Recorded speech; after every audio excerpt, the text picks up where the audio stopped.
The story begins with His Highness granting the right to choose a marriage partner to a female warrior for victory. By his order, any chosen one of the girl can immediately become her husband. At that moment, whispers began in the royal hall. The courtiers were outraged by this statement because it is difficult to call a Burkina a woman. There were rumors that she grew up a savage, bent on the smell of blood. Burkina was no less impressed because after everything that happened at the cost of life, full of blood and battles, she was given permission to marry. The great warrior Amir Perves was a hero. He saved the crown prince from danger 30 years ago. But the crown prince envied his skills and sent him to deal with the lawyer tribe in the northern lands. This faithful knight, who agreed to complete the task while realizing that death awaited him there, was the father of a female warrior. Amir was exiled to Perves, from which the empire itself turned its back. Without support on the ground where he was sent to die, he fought fearlessly, with all his might. However, as a result, he died on the battlefield. After the girl's father, her brothers, who also lost their lives, fought, and after that, she took their place. Finally, the war ended. The army with Asha finally won, and although the protracted war came to an end, their joy was short-lived. The winter was harsh and doomed to the beginning of famine. The team doubted that the emperor would reward them. After all, Perves was not part of his possessions, and he does not even look in the direction of these lands. Asha handed Derek the emperor's order, in which he would make a promise to them. If the team completely drives the lawyer tribe out of Perves, then he will pay for the good work and the sacrifices made. Derek isn't sure the emperor will keep his promise. Asha supported him, but said that they had no other choice. If they do nothing, Perves will die of hunger. Asha guessed that it would not be easy to get compensation, since the emperor who sent her father to his death would not be willing to pay the reward. Emperor Kenric Evaristo sympathized with the girl that her entire family had perished. Although now she received the title of Marquise, he began to joke that a wild princess had visited the castle. Asha thought about it that it didn't matter how much humiliation she had to endure. She only wants the people of Perves to get enough money for food this winter. The emperor learned that the girl was 22 years old and that it was time for her to make her debut in society at that age. Kenric Evaristo was also surprised that she hadn't gotten married yet. The only thing Kenric Evaristo can give for his victory is to give Asha the right to choose her marriage partner. He gave the girl a list of nobles so that she could choose to her liking. The emperor emphasized that any chosen one would immediately become her husband. And the higher a person is on the list, the more honorable his position. So he advises to pay attention to the beginning. Asha was surprised by such a retribution, because if the one she chooses refuses to marry, then both of them will feel bad about it. Kenric Evaristo pointed out that if the chosen one dares to violate the emperor's order, his entire family will be obliged to pay Asha and the Imperial family for it. Asha understood the true intentions of the emperor. He does not want to pay the reward personally, and since no father will give his son for a savage, they will have to pay instead of the emperor. The girl chose the Duke of Carlisle Haven, who is temporarily deprived of the title of Crown Prince due to a recent adventure. He is the only one from the list of nobles who is a member of the emperor's family. The names at the beginning of the list are noble nobles. People began to think she was crazy. Due to a conflict with her father, Carlisle is stripped of his title. He is called the God of War, so Asha risks getting into trouble. The girl reminded the emperor that if he refused, his son's family would be obliged to pay her compensation. People were shocked that Asha intended to shake off the money from the emperor. Her award, which must be paid by the imperial family, will be taken from the fund. This is the condition of the emperor. He drank his own grave. Carlisle laughed out loud. Instead, the emperor got angry and gave Asha the opportunity to change her choice. But Marquise Perves was determined and said that she would only marry Carlisle Haven, but give up your choice for a cash win payout. Carlisle noted that the emperor's promise was no joke, and he, as his son, will not be allowed to marry a girl from the village. But you can't cancel your father's promise either. Carlisle accepted the Marquise's proposal of marriage. This shocked the girl because she needs money, not a man. The emperor's son expressed hope that he and his future wife would get along. Asha entered the living room at the courtyard at Carlisle's request. The girl noticed that the Duke looked relaxed and it was not clear what was on his mind. Asha greeted the crown prince and immediately remembered that he had been deprived of his title. On the day the girl and her team arrived in the capital, there were rumors that Carlyle was pursuing his father's favorite. It was said that the Duke broke into the girl's room. The Emperor is very picky with women and that he has problems in his relationship with his son. Asha noticed that there are completely different people in the capital. Here it is normal to desire and spend time with native women. She never dreamed that the one who was written about in the newspaper would become her husband. Carlyle stated that there was nothing he could do about being stripped of the title. He told Asha that she didn't have to answer, but she didn't need to look at him so inquisitively. The Duke wondered if it was because Ash was worried about his attractiveness and that it was hard to deal with someone you didn't know. Asha stated that she was just jealous of his physique. But there is a downside to this, because the ruder a person is, the easier the target is. However, such a body exudes strength. Carlyle was surprised that he was interested in the girl from a position of fitness for battle. Asha replied that she would like to be the same, but it is practically impossible because she has a different muscle structure. Carlyle suggested getting down to business. He accepted the girl's proposal not out of great love for her. Asha noted that it was also beneficial to the Duke. Carlyle was amused by the girl's reaction. He continued talking about the fact that his father had set a condition for him to return the title. If he serves the Empire for 3 years and gets rid of his selfishness, Herzog suggested that he could help Perves, who was tired of the war, for the next 3 years. And then they will break up. At the same time, Aga will close his eyes to what he will be doing all this time. Carlyle made it a condition that Asha would not expect him to treat her like a wife and would not even consider relying on anyone else. And he, in return, will provide financial support to Perves. Asha was surprised by such a proposal, but he did it for a specific purpose. But on the other hand, she cannot hand Perves over to a stranger. The girl noted that if the Duke's actions could harm Perves, then she was against the deal. Carlyle stated that he wished no harm, but instead asked for help to succeed in his plan. Asha offered to sign a contract to be sure. Carlyle was struck by her disbelief and declared that they would make a great couple. The girl decided to clarify the details. They will be a verbal couple and will take what they need from each other and then go their separate ways. Closest advisor Lionel Bailey noted that Asha took everything into account. Herzog agreed that she was not one to waste money. The counselor asked if Carlyle really wanted to marry such a rude girl because there are so many candidates for his heart. Herzog noted that it was only for 3 years and when he would still have such a chance. A chance to get rid of someone who allows himself a lot. He has been fighting since he was 15. After the death of the mother, the stepmother became the empress. He fought again and survived. Perhaps God blessed him on his birthday. Songs were sung about him, that the blood of the enemy was on his face, the sun shone in his eyes, and victorious wine was on his lips. Such a slayer of monsters. The current Empress Beatrice wanted her son, the second Prince Marcius, to take the emperor's throne, so she needed to act. Immediately afterward, the emperor's young favorite, Vivian Lauren, complained that Carlyle had barged in on her in the middle of the night. The Duke objected, saying he had been framed. The emperor became angry and took the title of crown prince from his son, saying that his ignorance had crossed the line and now he needed his lover. Carlyle told the advisor that in this way the empress planned to get rid of all the objectionable. Lionel realized that as a result, Marcius had temporarily become crown prince and Beatrice's plan had succeeded. The advisor went on to realize that in 3 years, the empress would try to prevent the return of the title and make Marcius the true crown prince.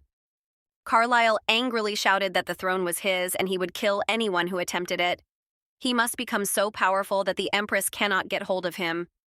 For this purpose, Perves is more suitable than ever, because its location is outside the borders of the empire, and it is good for him that the heiress of Perveza is with him. Lionel asked if this really meant that the Duke would marry a stranger, because he did not know what kind of person she was. But Carlyle surprised him by telling him that they had met before. A few days later, in Zairo, the capital of the empire, Carlyle seized the opportunity and made a secret sortie. He had to be more careful because he fell into the trap of the empress. It was Carlyle's own fault for reacting so quickly to a letter from a new informant asking to meet with him. At worst, he thought that an assassination attempt was being planned on him. Herzog was stopped by local thugs and threatened to do as they say. Carlyle reasoned that if the situation escalated and they found out he was hiding an identity, he would be in trouble. How Asha intervened here, saying that 3 against 1 is not fair, and therefore she and her friends will take the side of the stranger. The attacker called the girl a beggar, after which she hit him. Carlyle assumed that his savior was more of a warrior. The main attacker ordered the rest to kill the girl. Herzog noted that if he wants to kill, then let him do it himself. Asha's partner asked if she wanted to kill the attacker. The girl replied that it was too merciful. Her words are not empty bells because they are used to killing. Derek reminded them that they were told not to get drunk on trouble until they got to the palace. They let the attackers go, after which they immediately ran away. Carlyle thanked him for his help and offered to pay back. Decker asked to take them to a cheap hotel because they would have to spend the night on the street if they couldn't find anything, and the prices in the capital were too high. There are only 5 of them, and if they can wash there, they could even sleep in the same room. Carlyle agreed to see the strangers. Lionel was surprised that the Duke helped, and that is why he returned to the palace so late. Carlyle noted that thanks to him, Asha put herself in order, and therefore she was not called a beggar, but only a savage princess. The advisor is shocked that the girl dealt with the bandits with her bare hands and expressed concern that she will also deal with the Duke if he makes even one mistake. Carlyle pointed out that at least the Empress wouldn't be able to track down the assassins. For the sake of restoring Perves's rule, Asha will not betray him and will not interfere. The Duke offered the girl to stay at his estate, but she refused and returned to the hotel. After all, she is more comfortable there. Carlyle noticed that she was very cautious and did not want to be with him again. And this made him very happy, because is it possible to find a better wife? At this time, Asha's team was amazed that she agreed to a contract marriage. After all, the prince wants to use her as a shield for his conspiracy. Asha said that it didn't matter. If their arrangement would save Perves, then she agreed, considering it a good deal. Thanks to this money, no one will starve in winter. They will be able to treat the wounded, plant the fields with seeds. She imagined how the empty plains would be covered with cereals. Asha asked Derek what he would do in this situation. She is now happier than ever. Fortunately, they do not arrange a ceremony, but immediately leave after taking the oath. The team wondered how long it would take, as even a full ceremony would not take several months. And as long as they are here, people in Perves are starving. Asha asked Carlyle when they could go in a week or 2, because the sooner the better.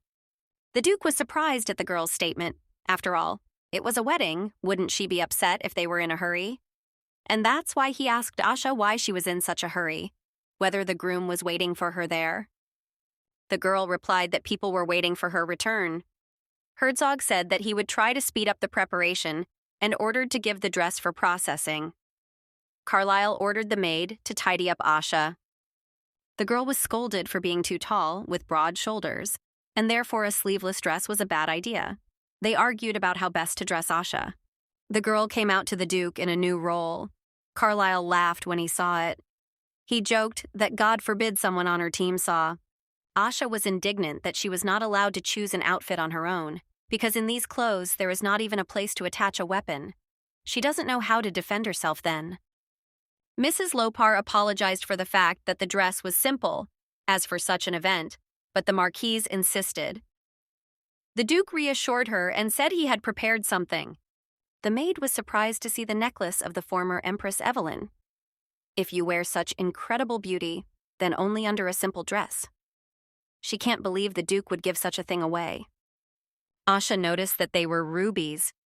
Mrs. Lopar was amazed that the girl immediately recognized them, to which she replied that she did know something about jewelry. The Duke noticed that Asha was not interested in decorations because all her life she had only known combat. And that's why he said that the girl can sell a necklace and smoke about 100 war horses. Asha was shocked that the jewelry cost more than 1,000,000 verons. The Duke put the necklace around the girl's neck and said it was an advance. The girl thought that it would be better to first buy provisions instead of horses. Carlyle noticed that Asha was wearing perfume and was surprised by her choice of fragrance. Carlyle hadn't expected Asha to choose the smell of grass and realized that the necklace had also found its owner. The Duke touched her face and remarked that it suited her. It will be possible to finish the preparations for the wedding before the oath. Asha thought that the prince's hand should be soft, but instead it is the hand of a warrior. The girl's heart beat unnaturally. Then Asha suddenly changed her mind. She was happy that she could buy 100 horses. After a few days, people gossiped that the Duke would marry the Marquise, but if he returned the title, then you could divorce. Everyone believes that Cecilia Dupre, a potential candidate for the prince's wife, will not just leave it at that. Now everyone is talking about her, although His Highness insisted on a marquis. Perves is in the regime of extraterritorial jurisdiction, and the emperor's family cannot interfere so that it does not happen there. Thanks to this, the prince can test candidates, some of whom have already withdrawn. Cecilia has no reason to give up. The situation has become even more favorable. Her golden eyes are a symbol of the imperial family. Thanks to them, the girl will be preferred. Not only the empress has golden eyes, but also the emperor's beloved. Thanks to this, they got their titles. Cecilia is sure that she is more suitable for the role of the crown prince's wife than Marquise Asha, and she will prove it to everyone present. The chief priest was responsible for conducting the ceremony. The society believes that Miss Cecilia and Reverend Gabriel are the most beautiful people in the capital, and are sure that no one will look at the bride. The women whispered that even if Asha were to dress up, she would still look like a village savage.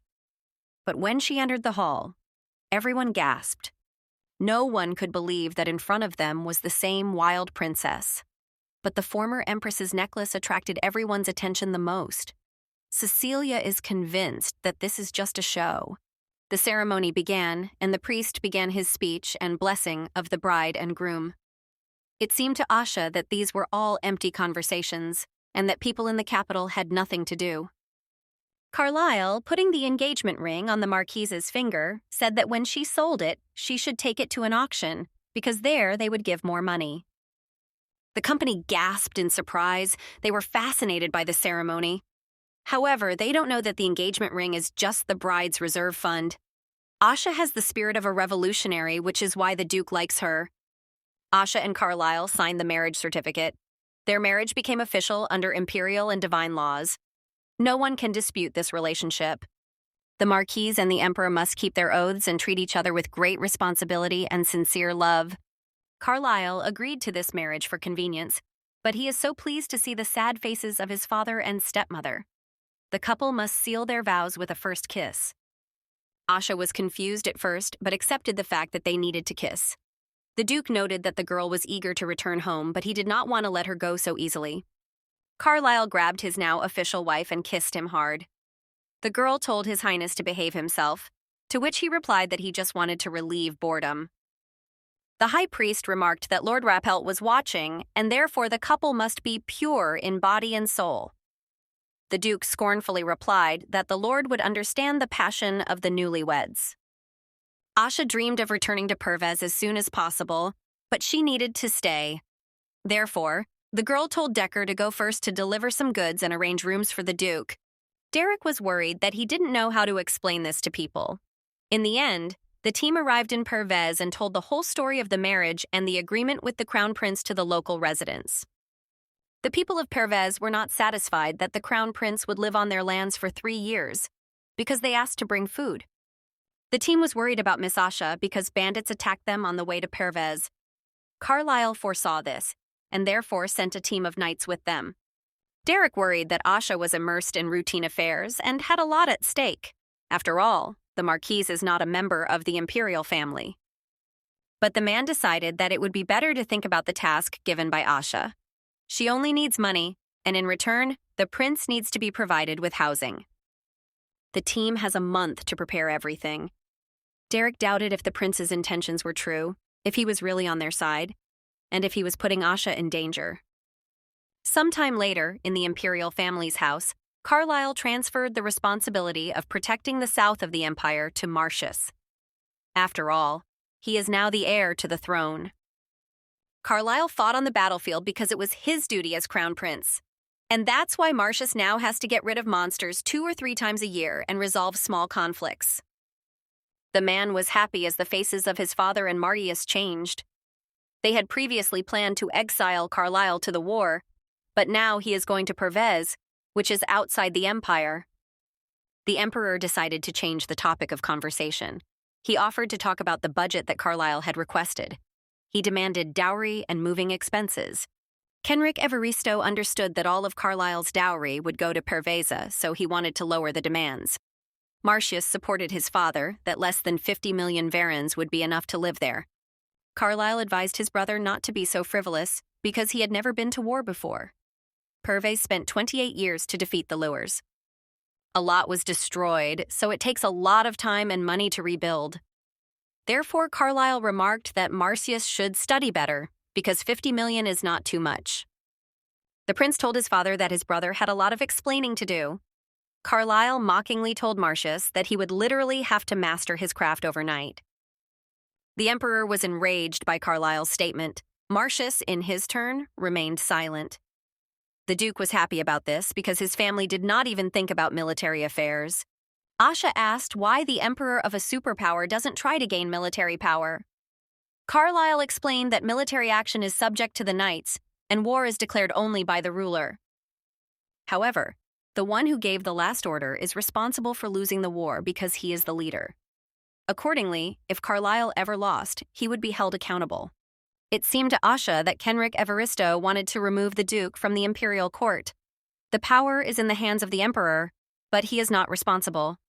Carlyle sarcastically replied that it was so obvious that even a girl from the village understood it. And he praised himself that she was lucky to have such a wonderful husband. Asha noted that Carlyle seemed to be in hell, but his calmness, with which he survived everything and did not commit suicide, is amazing. Herzog clarified whether the girl praised him or insulted him. Carlyle wouldn't have noticed the compliment if someone else had said it, but the girl meant it. The man who was with the Marquise and the Duke said that they needed a common goal if they decided to board the same boat. After all, judging by what he heard, Asha does not know anything. Carlyle realized that Asha was not yet acquainted with his professor and role model, Viscount Giles Lepelt. Giles is the one who is most eager to get rid of the Duke's enemies, and Carlyle believed that he would simply be their marriage with the Marquise. The professor noted that he had no choice but to change his strategy. After all, Carlyle fell for the tricks of the Empress and lost the title of Crown Prince in his absence. The professor asked the Marquise what she knew about His Highness. She replied that he was appointed Crown Prince from birth and that he was the best knight in the Empire. Gilles Lepelt noted that His Highness was born with the blessing of Agarus, the god of war and victory, thanks to which the prince skillfully uses various types of combat techniques. Asha was surprised by the mention of the blessing of God himself. The professor clarified that the temple made a prophecy, and when Carlyle grows up, he will prove that the prophecy was true. A duke is one who has kept the empire at peace after going through many battles. Therefore, he is indignant that the Empress deprived him of his title by tricks. Carlyle asked the Viscount to calm down, noting that it might be a blessing in disguise. The professor is sure that they must take action.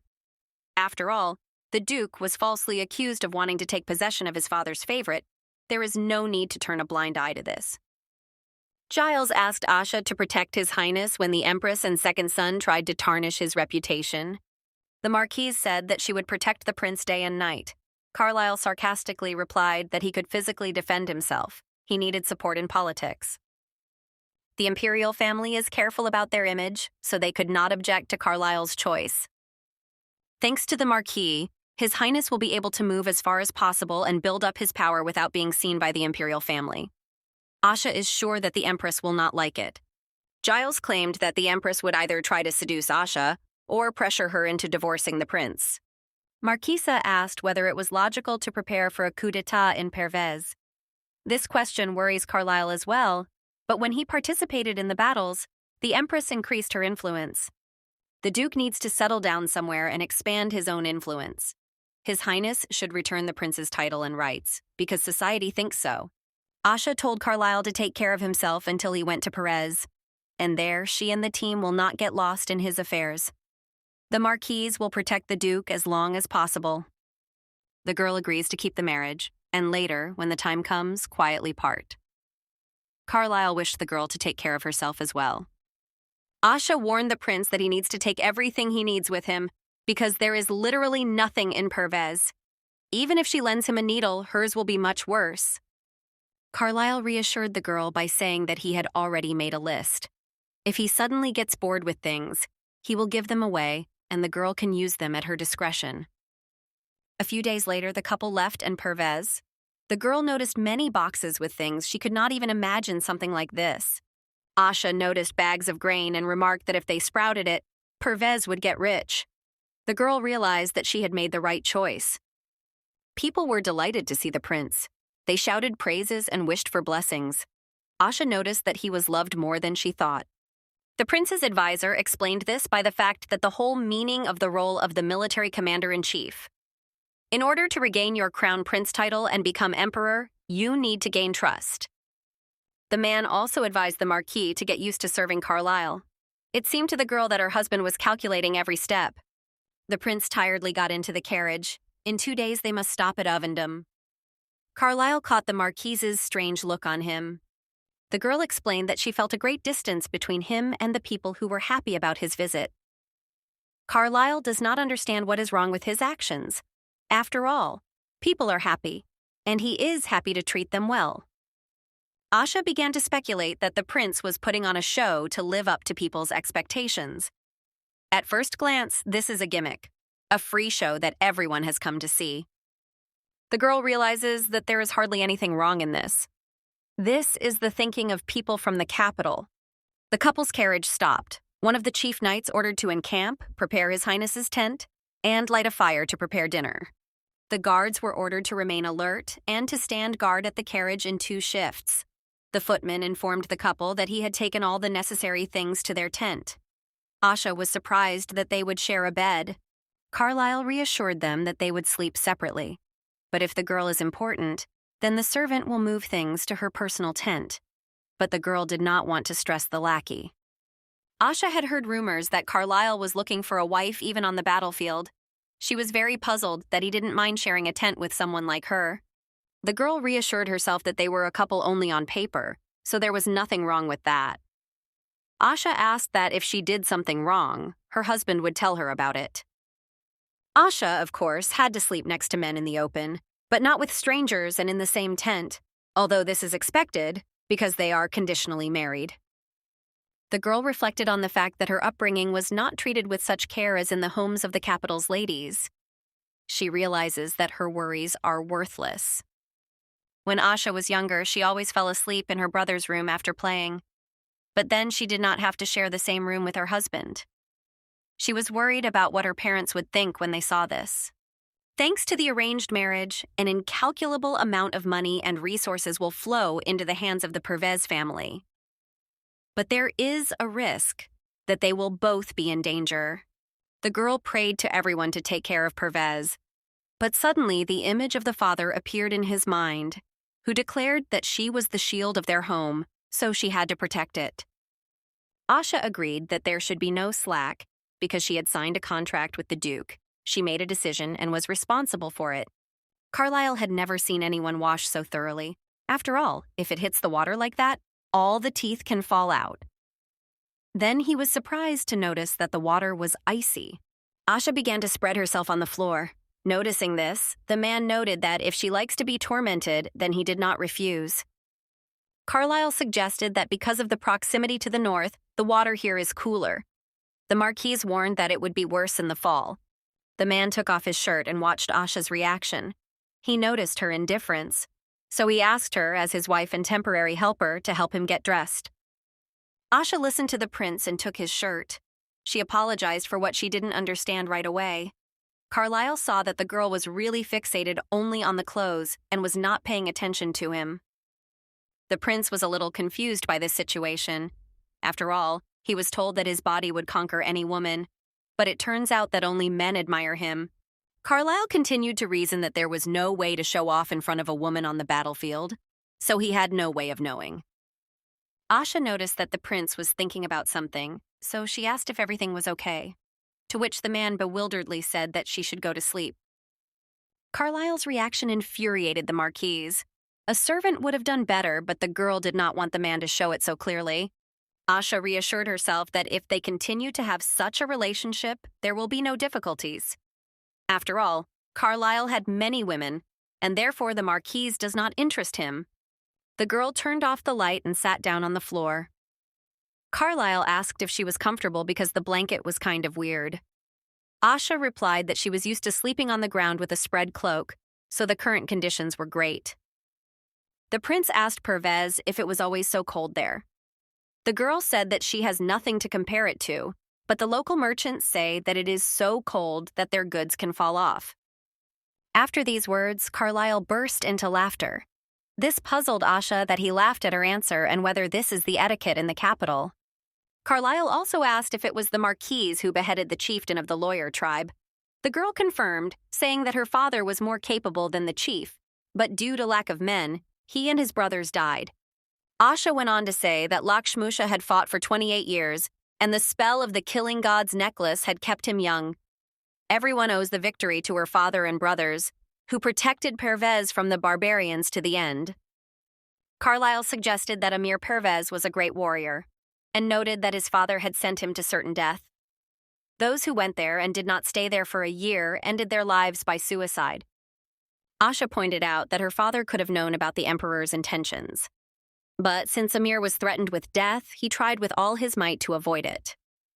The people listened to Amir Perves because he was the only one who did not give up and was preparing to fight the barbarians.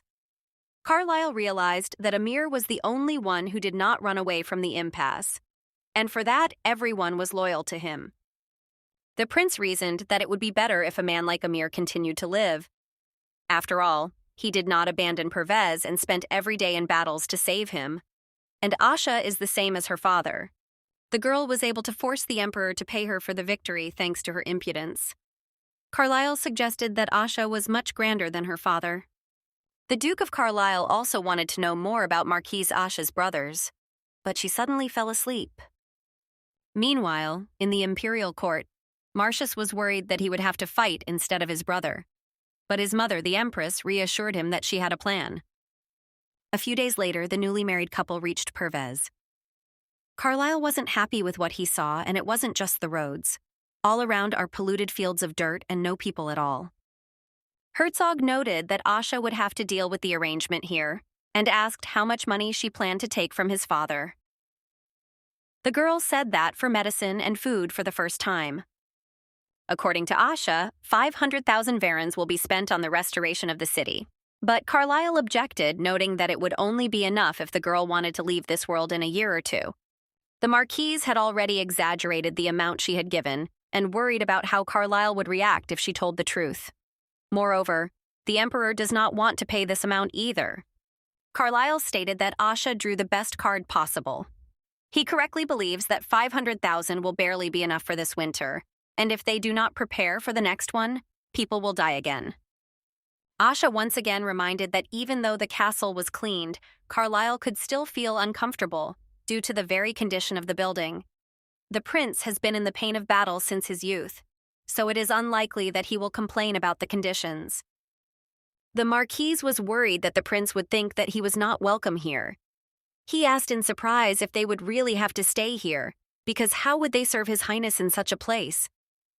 Asha was completely depressed. He made such a way, although she warned him. She hoped that the prince did not regret coming. The Marchioness and her team have allocated the entire second floor of the castle to Carlyle and his closest associates, and Asha herself will sleep on the first floor. Her company set aside a room for her and made a new and as luxurious a bed as possible. Asha was even surprised that Decker was able to reproduce it after seeing it only once in the capital. Asha noted that even her team noticed the difference between Perves and the capital. She thanked the boys that she would be sleeping on such an elegant bed for the first time. It is a little unusual for a girl to see that her room is decorated with flowers. The flowers in Perveza are a sign of the end of the war. It seems that the servants brought them specially for the marquise. Asha praised the maid Della for the work done, despite the fact that there was much that was left unfinished. The marquise promised to find a butler in the near future because Della actually performed these duties. Della pointed out that it was also necessary to hire a servant who would deal with small errands, because now the marquise's lifestyle would be judged by other people. Asha noted that judging by the reaction of the environment, They will easily find something to complain about. The maid has already found a suitable girl for this position.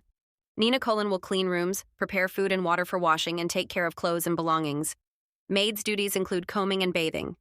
Della remarked that they didn't have luxury before, but now everything has changed. Asha praised the servants and sent them all to rest, asking Derek and Della to stay before doing so. Marquise noted that tomorrow will be busy, as they will bring things for Perves. She worries about a possible conflict between their people and the prince. However, Asha has no intention of asking her team to keep quiet where they don't want to. After all, she made an agreement beneficial to both parties, not a slave contract.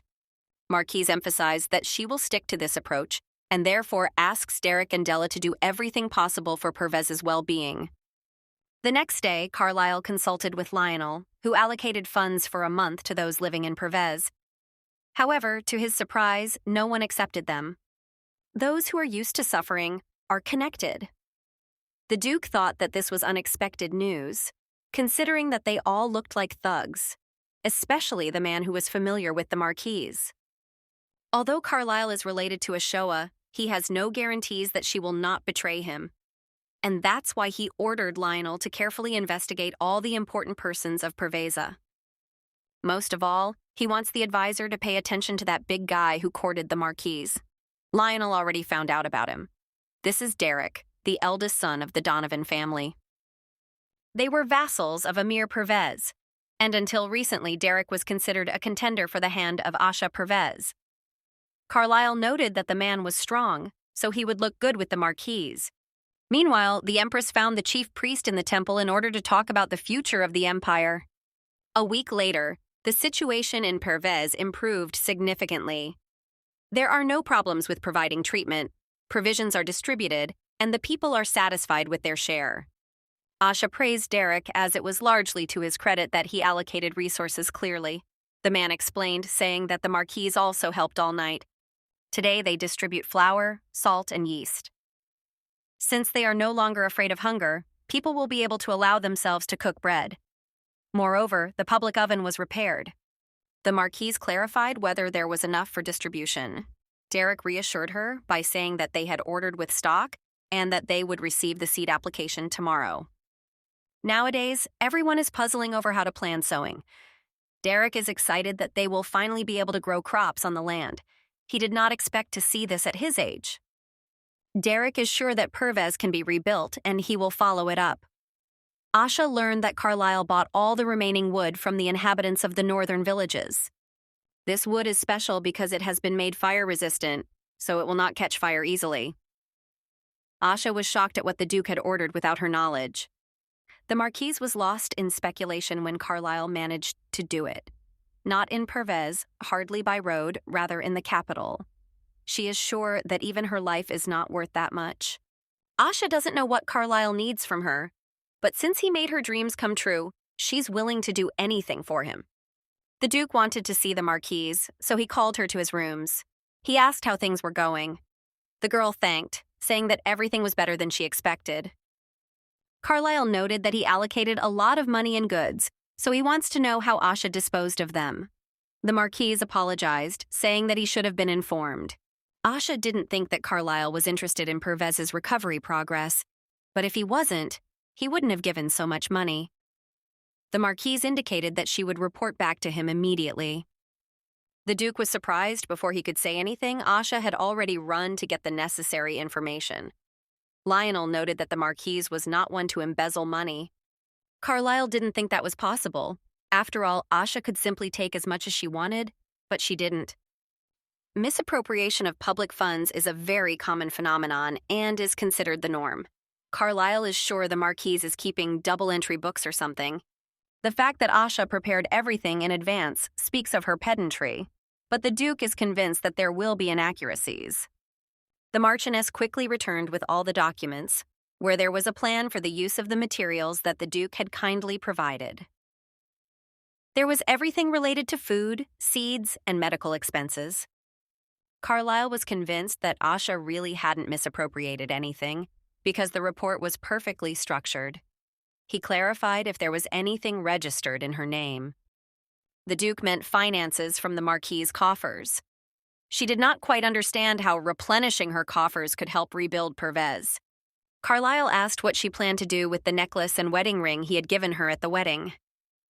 The girl said that after the divorce, she will sell them at an auction and spend the money on the training of the cavalry unit. Asha has heard that there are many cavalry men in the Order of Corrail, so she wants his advice. To which the man replied that it was too early to talk about it, and he had learned everything that he planned. The Duke did not expect that the Marquise disposed of the money in such a way, and even figured out what to do with the gifts. Lionel asked if Carlyle was disappointed by this. However, Carlyle believes that this is absurd. The necklace is valued in high circles, but Perves has no use for it. There is a risk that it has a curse that prevents it from being in the hands of one owner for a long time. But it is even better if it disappears. After all, the Duke was tired of catching pitying glances at the mention of the necklace, which is a memento of his mother. The Duke told Lionel to stop talking nonsense and told him to tell about the situation in the Imperial court. The priest assured Beatrice that only God could hear their conversation and asked her to be frank. The Empress expressed fears that Carlyle, becoming emperor, would bring dark times to the empire due to his murderous past. The priest agreed that if such a child gained power, the inhabitants of the empire would move away from the word of God every day. And those born with his blessing will follow the path of disobedience to his will. Cecilia asked Reverend Gabriel to support her and Marcius. The priest agreed, but on the condition that if Marcius took the throne, then Cecilia would make the child a sacred empire. The empire must be guided by the laws of Allah, only then can it differ from the barbarian states that surround it. Cecilia also believes in obeying the word of God, but she needs to think. Summer has come in Perves. Carlyle practiced sword fighting with Lionel. The Duke told the advisor not to be upset about the loss because he had become much better. Although Perves is located far in the north, it is quite hot here in the summer. Carlyle allowed himself to take off his shirt and splash himself with water. Marquise is trying to revive agriculture. The grain they brought is enough to plow the field twice. The Duke noticed that Asha was planting plants with great enthusiasm. The counselor wondered how Carlyle was able to recognize the Marquise's emotions, to which the Duke replied that only when he looks closely. Then he asked whether all the things he had brought had time to be disassembled. Lionel believes that there is a problem with the relationship of their servants to the servants of this castle, which may have upset the Marquise. Carlyle pointed out that there shouldn't be any problems, as he had told them to stay within the confines of the second floor. The Duke ordered the advisor to take care of the local aristocrats, because if you don't pay attention to them, you can miss something important. Meanwhile, a conflict arose between the two maids, but serving the prince himself demanded from Nina respect for her because she is older and higher in status. The prince's servant said that she expected such behavior from the servant of the local ruler. This angered Nina, because she can still tolerate insults in her direction. Nina burst into tears because the Marquise ended the terrible war with the barbarians. Della saw this, and therefore the girl shared her worries with the mentor. Della pointed out that they should try better because their care of the lady affects her status. The woman advised Nina to learn quickly in order to become perfect in any business. Della decided to tell Derek everything, because this is not the first time that His Highness's servants have insulted the Marquise. The woman does not want this to continue, because something bad can happen. The woman also pointed out that if Derek thinks the gentleman won't like it, then he should pretend she didn't say anything. Or let him speak directly to His Highness. Asha heard rumors that the servants from the capital treated her with disdain, and that is why she came to Carlyle. The man noticed that she was angry and thought that she would ask for money again. However, the girl asked to speak with His Highness's subordinates. After all, Carlyle's servants get involved in disputes with her. Asha hopes to resolve the conflict, which will avoid problems in the future. Carlyle was surprised that the Marquise was being insulted, and she had come to ask for her servants. However, the girl reminded about one of the conditions of their contract, to respect the residents of Perves. Asha noted that she can be mocked and ignored, but this does not apply to her people. If the inhabitants of Perves change their attitude towards the prince, he is unlikely to achieve what he wants. Carlyle wondered what would happen if he ignored this warning. Asha advised him to listen to her if he needed her support. After all, they have not yet invented medicines that treat the bite of a wild wolf, An hour later, all the servants were gathered in the hall of the castle. Carlyle expressed his displeasure that his wife had dared to be insulted, and therefore he turned to those who have served in the castle for a long time and asked to testify. Fingers were pointed at the culprits, and they went to His Highness. The maid did not believe that this was a serious situation, so she acted lightly, saying that the Marquise was trying to suppress their spirits. Carlyle didn't like the woman's words, because only he can call his wife that. And now he was convinced that everything that was said before was true, and therefore he ordered to punish all those involved. Lionel interjected, saying that if they were all punished, they would have very few servants left. Therefore, the prince did not think of anything better than to cut off the tongues of the guilty, which stunned everyone. Asha asked to stop. She did not want to cut off the tongues of the servants, she just wanted to rally everyone. She needs respect between the servants.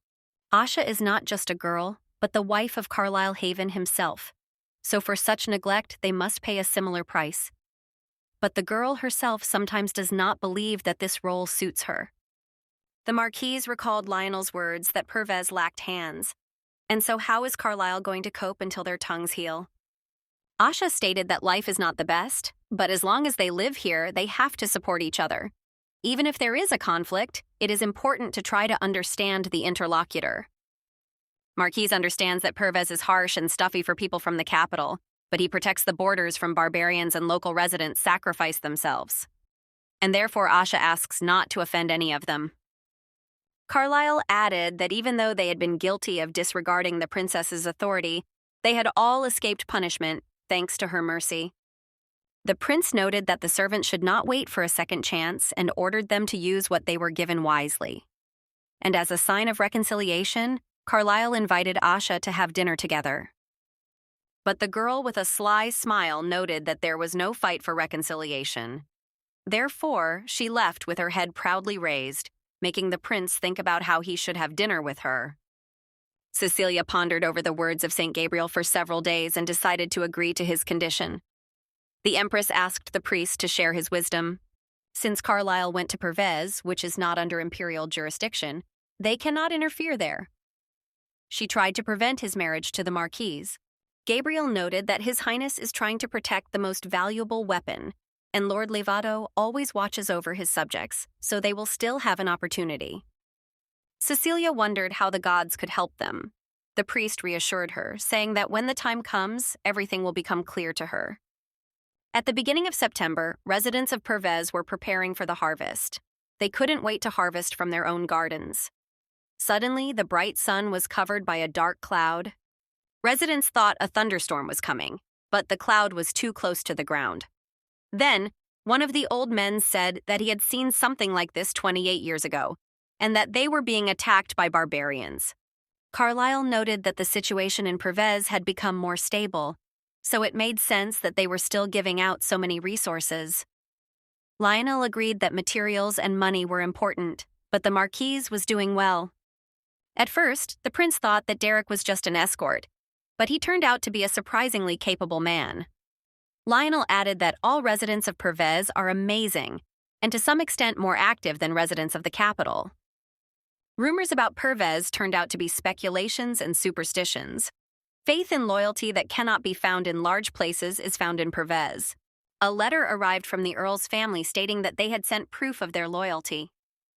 Carlyle suggested that Sylvia changed after she lost the prospect of becoming a crown princess. The prince believes that the Dupay family expects him to divorce in 3 years and that Sylvia has great ambitions. Lionel added that the girl is not only with an exceptional appearance, but also with abilities. The advisor is convinced that Carlyle would consider her for the role of crown princess, because he has feelings for Sylvia. The prince thinks that looks and ambitions are so similar to his mother. Carlyle was surprised that Lionel thought he liked Sylvia. However, the advisor made this conclusion from the fact that the prince danced with her at every event. The prince noted that the situation demanded it. He does not think that Sylvia likes him. The girl is more interested in his title. Carlyle can pretend to like anyone if he needs to. Lionel denied these words because it seems to him that the prince would not do such a thing, because he does not know how it is to miss a person. Carlyle changed the subject, saying that the letter didn't say exactly what was sent, but he was sure it was some kind of nonsense. Derek told the Marquis that they were under attack and needed to evacuate. Although the barbarians are few, they have suffered seriously. Asha noted that the size of the army had decreased and the weapons had become obsolete. The man said that this is not the time to think about pride and should ask His Highness for help. Asha said that it is not a matter of pride, but they need to act tactically. If several barbarians come running to ask for pardon, then the relationship between the Marquis and the prince will only become stronger. Asha ordered to carry out any order of the prince, even if it was not to her liking. Asha is sure that she can handle the barbarians herself. As soon as they inform His Highness about the expedition, they immediately leave. The maid informed the prince that the Marquis wished to speak with him. Carlyle wondered why there was such a rush.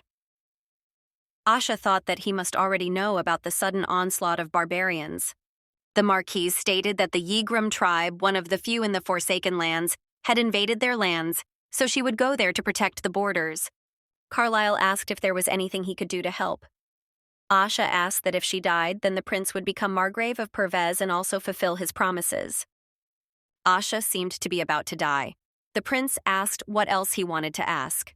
The Marchioness hopes that Carlyle will live long enough to appoint one of his descendants as ruler of Perves. Asha will return after destroying all enemies who harm this land and His Highness's security. Carlyle noted that it was extremely unromantic, and no one would believe they were a couple. The prince approached Asha, hugged her, and kissed her on the forehead. He wished that Agaris would bless her and that she would return home as soon as possible. Carlyle asked Lionel if the knights were ready. He is delighted that he will finally see what Asha Perves is capable of, who, as they say, beheaded the very leader of the lawyer tribe. The prince, together with Lionel, watched the situation from the window. He emphasized that military equipment was needed much earlier than he expected.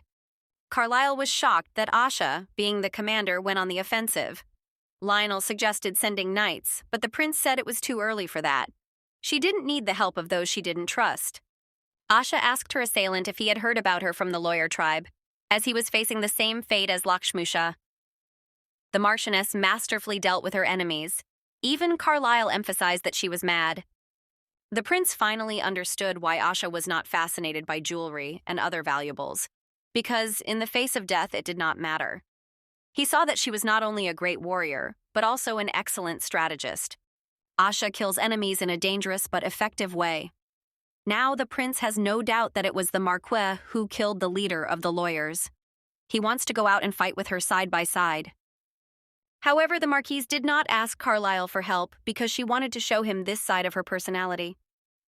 Lionel pointed out that Perves did not have enough soldiers to defeat Igrum's rear echelon.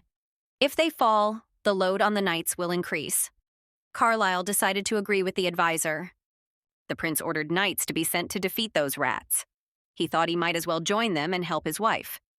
Asha was glad that they had received so much support. She had brought less than 1,000 soldiers with her. But the enemies had a trump card up their sleeve in the form of the rearguard. Igrum's echelon was attacking from the side of the mountains. She couldn't believe it. Asha ordered Derek to prevent the army from reaching them. Let him take Danilo and 100 soldiers. Derek said that Asha was crazy because this place was going to be destroyed too, with a maximum of 500 soldiers on their side. But then Carlyle came to help. Derek suggested that His Highness deal with Mount Cruz while they deal with the enemies below. The boy noticed that Carlyle turned out to be a good person. Meanwhile, enemy rats crept up behind Asha. Noticing this, she quickly dealt with them. The echelon of the tribe expected to surround the castle in a day, but instead they had to retreat. The battle, which promised to be long, ended thanks to the help of His Highness Carlyle. Asha wanted to go see him. Derek was glad he joined too, but now he's worried. The boy cannot understand why the prince has suddenly shown indulgence. However, the Marquise is still happy for his help. 17 of the 600 soldiers died. 45 were seriously injured, and about 200 received minor injuries. They suffered far fewer casualties than expected. Asha cannot express how grateful she is to His Highness. Although she is worried about how his people will react to this, there is nothing she can do about it. Carlyle was waiting for Asha to appear. The Marquise thanked Carlyle for his help. He casually replied that she was ready to leave immediately after words of gratitude, and not even drink tea with him. She thought the sooner she thanked, the better. Instead, Carlisle prefers to take his time getting down to business because it's more interesting that way. He understands that the Marquise has a lot to do. He already asks to drink tea with him. Asha said she considers it an honor, to which the prince replied that it was not necessary to talk to him so respectfully. The Marquise paid attention to the cup. She was surprised that it reached Perves in one piece. Carlisle asked Asha if she was angry that he interfered, even though she didn't ask. She reasoned that there was no point in being angry with her savior, or that such a reaction was simply normal for the capital. The Marquise admitted that she had acted arrogantly. If he had not intervened and stopped the unit in the rear in time, they would have suffered colossal losses. She would blame herself to death for not seeking help. Carlisle added if she had survived herself. He asked if Asha was ready to die at any moment. She confirmed, clarifying if there are warriors who go to the battlefield and are not ready to die. The prince said that the Marquise's situation is different, and Carlisle noticed that when she asked him for a favor. She openly encouraged her husband's betrayal by talking about offspring. If Asha loves Perves so much, why does she not hope that one of the descendants of the Marquis will become his ruler? The girl noted that it is not necessary because anyone can become responsible. Carlisle pointed out that Asha earned fame through the death of her father and brothers, so it is unfair to give her to someone else's descendants. The Marquise said that her father did not receive the title of ruler as a reward. Emir Perves was faced with a choice: to lay hands on himself or to lead people after him, being ready to die. It is a choice without a choice. Therefore, Asha does not see in this the glory that should be passed on to posterity. She hopes that this place will stop being used for reference. The residents of Perves are not to blame for anything. Moreover, they perform the noble role of defenders of the empire's borders. The prince admitted that Perves' army had exceeded his expectations. Asha noted that she almost ended up in a big mess, which was avoided thanks to the help of His Highness. The prince replied that his action was logical. If Perves' army was destroyed, Carlisle would be in big trouble. The prince had nothing more to say, as did the Marquis, so she preferred to leave his chambers. Asha thought that the prince still wanted to say something at the end, or he forgot, or he hinted that they got into trouble on purpose, so that Carlisle would help them just like that. The Marchioness tried to regain her composure and put the negative thoughts out of her head, because such a gesture by His Highness Carlisle could mean an attempt to repay her debt. A few days later, news finally reached the Imperial court that barbarians from the abandoned lands had attacked Perves. Marcius heard that they were destroyed. The Empress pointed out that the Luo people were almost all exterminated. The letter also states that this time the Igrum tribe attacked. Martius emphasized that all barbarians are the same. However, Cecilia said that they should be grateful to them, although she was sorry that the attack had not been successful. Then Marcius asked what they had to be thankful for. The Empress noticed that her son was worried about something. Marcius is frightened by the fact that they are unpredictable, and if the monsters appear, he will have to go there. The guy wants to get Carlisle out of Perves as soon as possible. Cecilia reassured her son, saying that she had found a way to deprive his brother of his strength, thanks to the outbreak of the war in Perves. Marcius noted that if Carlisle drove them out, it would only be a plus for him. The Empress noted that if the barbarians besieged Perves, the nobles would not go there. Most supply ships will refuse to sail, and informers will not be able to deliver and receive information, and then Carlisle will have to return to the capital, but Cecilia hopes that he will be pierced by an arrow. The Empress told Marcius not to be afraid, because Carlisle would die in any case, and he would not have to go to war. Marcius alone can be the crown prince, and therefore he will not be sent to a dangerous place on the battlefield. Marcius understands that the crown prince or emperor must, but the Empress notes that it depends on his word. Carlisle is the most important thing for them right now. In society, Marcius becomes more popular, and therefore it is important for them to erase Carlisle's traces in the future, and this requires some investments. Cecilia will donate provisions and weapons to the Igrum tribe, but they don't have to win. It is important to the Empress that the struggle lasts as long as possible, and his reverend will go with her. Priest Geronimo apologized to Reverend Gabriel for suddenly changing the place of the meeting. But Gabriel sees in this the fault of the temple leadership, which compromised with the secular world. The leadership pressed their commonwealth to the golden branch. They did not distort the word of God and should follow what is written in the scriptures. But the leadership raises them as heretics. Gabriel reassured the company, noting that they would emerge victorious in the end, and that Lovato would protect them. Asha thought that they would see Carlyle for a while, but for some reason he had called her since the morning. The prince expressed a desire to communicate with his wife. It seemed suspicious to the Marquise. Perhaps Carlyle was offended by her words about descendants. He asked if she wanted to spend time with him, to which Asha replied that she had a choice. Marquise feels as if she is picking up on something, so it worries her. Carlyle said that it was not customary to argue in Perves, so he hoped that the Marquise would listen to him carefully.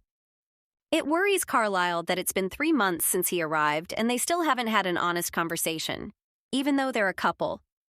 To avoid a boring conversation, he offered to spend time in Perves Castle. The cleaning on the second floor had recently finished, and Carlyle was barely able to contain himself.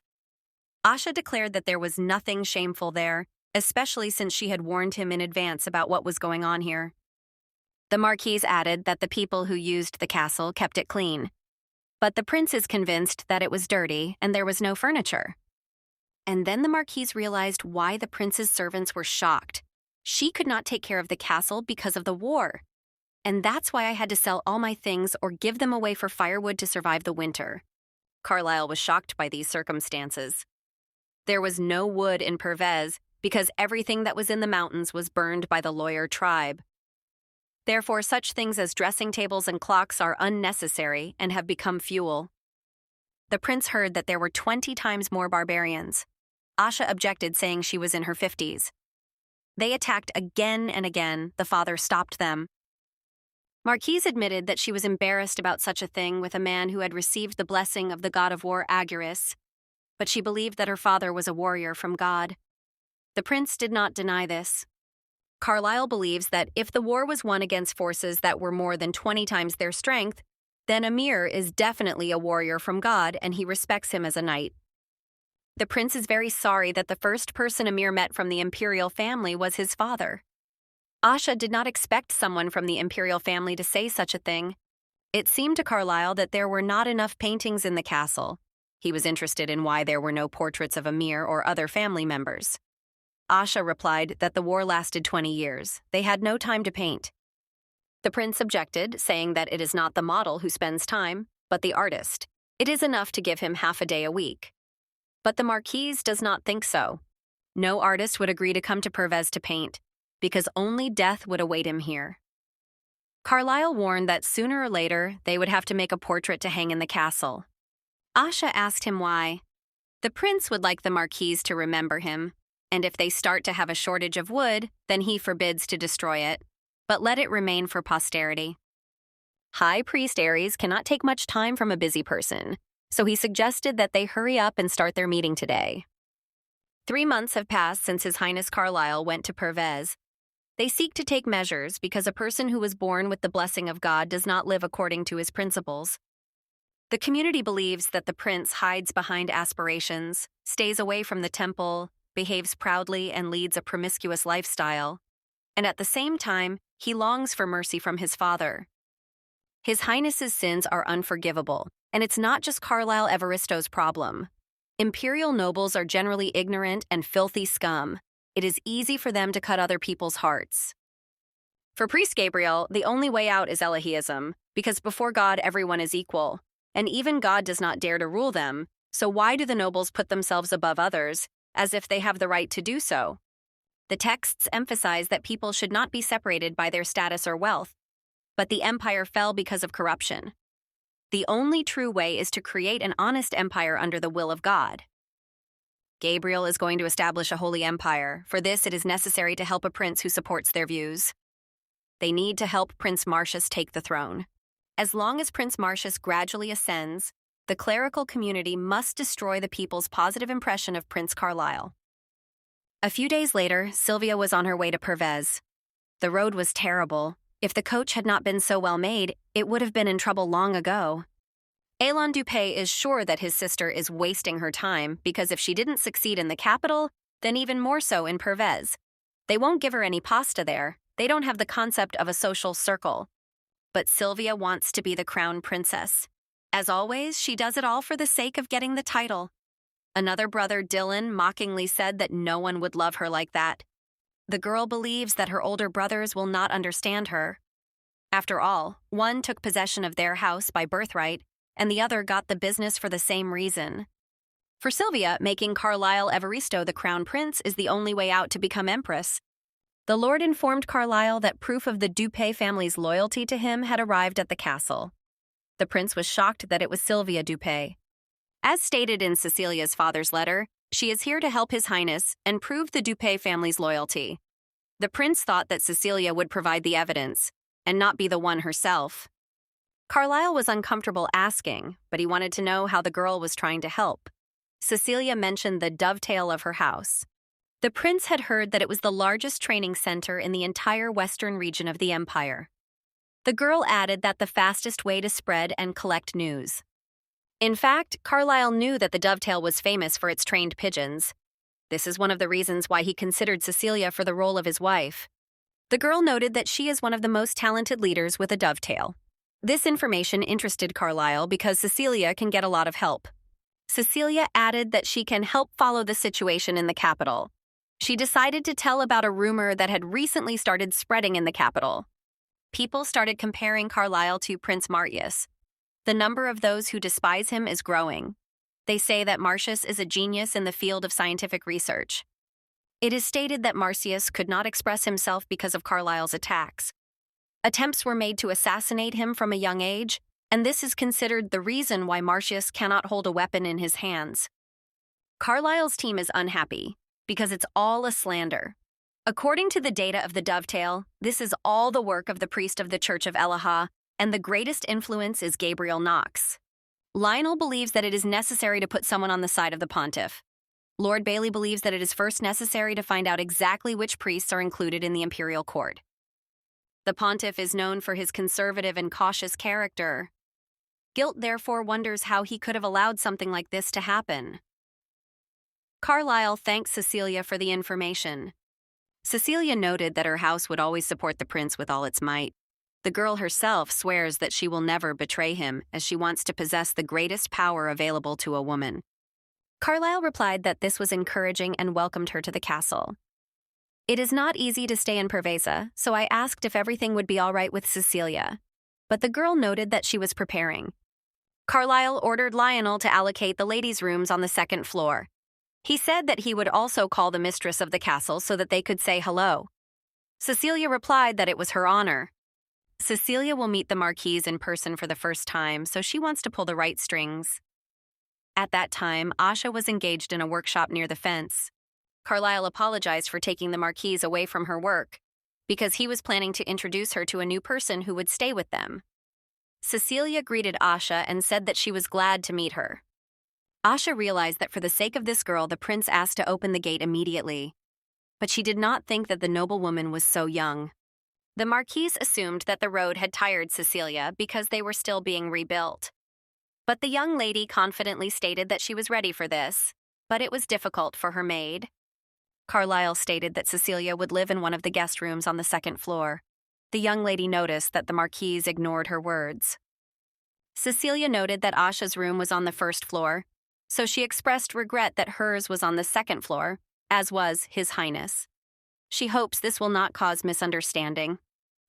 Asha noted that Cecilia is a guest of the prince, and therefore he has the right to decide where to settle her, especially since the first floor is not suitable for a young lady. Carlisle wondered why the Marquise still lived in those gloomy rooms, but Asha does not consider them as such. For her, they are luxurious enough. The prince mentioned that he would send some furniture he had bought for Asha, so the Marquise needed to talk to the head maid to decorate the rooms. Asha asked why it was needed. Carlisle noted that if Mrs. Dupay's rooms were better than the mistress of the castle, rumors would spread. Asha agreed and asked to leave the company because of business. The prince offered to have dinner together. Asha agreed and left the room on business. Cecilia was surprised that Asha didn't even feel anything seeing her here, even if the marriage was formal. The lady assumes that the Marquise should have known that she was one of the candidates for the crown prince's wife. She assumes that the prince is married to Asha, but will soon divorce. Cecilia noticed that Carlyle liked being with someone with the character of the Marquise, which seemed like nonsense. The prince noticed that the lady was thinking about something. The girl went on to reflect on how the couple are surprisingly friendly, even though the bedrooms are separate. She does not see a connection between them, as between a man and a woman. Cecilia seriously decided that everything depends on her, and therefore the girl needs to show what she is worth, so that when Carlyle thought about the real crown princess, he would choose her. Professor Lepelt was not happy about the appearance of Cecilia Dupay. To him, it was as if she had fallen from the sky. Carlyle has also grown close to the Marchioness, which means things aren't going as planned for the Lord. Guilt believes that Cecilia will try to protect her position as crown princess by any means necessary. She is as greedy as the current empress. However, the future emperor's wife must be able to support him as a professor's daughter would. Now is not the time, he must hurry and call Dorothy. A few days later, the daughter of Professor Lepelt received a letter and was surprised that her father was calling her. But she could not ignore him and would have to go to Perves. Dorothy Gilt Lepelt's father was called the genius of their century. He was the most authoritative in the academy. Thanks to this, the girl could read as many books as she wanted. From an early age, my father said that if a woman talks a lot, she will not be loved. And putting up with it for Dorothy was like denying her essence. But she could not contradict her father. Gilt Lepelt noticed only his daughter's shortcomings and accused her of stupidity. He noted that this was the usual behavior of a young lady. The professor introduced his daughter to the prince, noting that she had come to help with work. Carlyle emphasized that they hadn't seen each other in a long time, and he had, although it was faster to see her abilities. The prince is sure that the girl is good enough if Mr. Lepelt called her here. Dorothy objected, saying that her father had a lot of work, so she took the initiative herself. Professor Lepelt decided to praise his daughter, saying that Dorothy was much better than most of his students he taught at the academy. Carlyle noticed that Lepelt was too ambitious for a professor. Dorothy arrived just after Cecilia arrived. The prince assumed that the lady was tired and therefore sent her to rest. But before leaving, he said to say hello to the owner of this castle. As it turned out, Lepelt had already called the Marquise. Knowing that Asha has incredible fighting skills, she was scared. Dorothy wanted to look surprised when the Marquise Perves came in. The girl, seeing Asha, immediately showed politeness and curiosity. Lepelt noted that he called his daughter for help. Asha was surprised because she did not think that the professor would call such a young girl to help His Highness. The Marquise noted that Dorothy will not be too comfortable living in Perves because it is still dangerous here. And that's why the lady advised the girl to stay in the castle, and if she goes out, then only with an escort. Carlyle again invited the Marquis to dine together. His guests are not interested, he does not like them. Professor Lepelt expressed dissatisfaction with his daughter. After all, instead of Your Highness, she could call Asha simply a Marquise, or she decided to treat her as a princess. Dorothy replied that even though they had a contracted marriage, she was still the prince's wife, and therefore, if she ignores it, she will not make a good impression. The professor was angry because he actually knew why his daughter said that. Words have great power. If she continues to speak like this, then the prince himself will begin to see Asha as a princess. Lepelt told his daughter that while she is here, she must do everything like this, or the prince will have a good opinion of her. Dorothy imagined how she would become a princess and be able to read again whenever she wanted. Asha hired a new butler and told him to take care of Perves's castle. She also turned to Della to help Samuel the first time, and the maid immediately took him on an excursion. Marquise noticed that the weather was perfect for a walk today, so she invited Derek. The girl noted that Perveza has become much better, and she is glad that Derek persuaded Samuel to work here. Derek is excited about the fact that autumn has arrived, and soon they will be harvesting. Asha agreed, because this year they will have plenty of food. The companion added that next year and beyond, they would be able to continue growing it and making money. Derek changed the subject because he wanted to talk about the new guests. Derek wondered why the girls were in the castle. Asha replied to help His Highness, not just to win the crown princess title. The boy was amazed that these were his mistresses. He added that there were many servants in the castle, eyes everywhere, and Carlyle had brought a mistress. Asha reminded that His Highness remains with them on the condition that they do not pay special attention to his actions. Marquise pointed out that thanks to the contract, Perves was able to become better, so they need to fulfill their promise. Derek knew that the prince had a passion for women and understood that sooner or later, he would bring someone. Derek advised the Marquise to find his happiness and start living. He also inquired about Asha's plans after the divorce. The girl pointed the arrow at the boy. Asha jokingly said that she was worried about Derek because he had never even held a girl's hand. Meanwhile, Carlyle was watching the company nearby and was displeased. The prince does not understand his feelings. He knows that Asha thinks he is a debauchee because he deliberately created this image. But why is he so bad?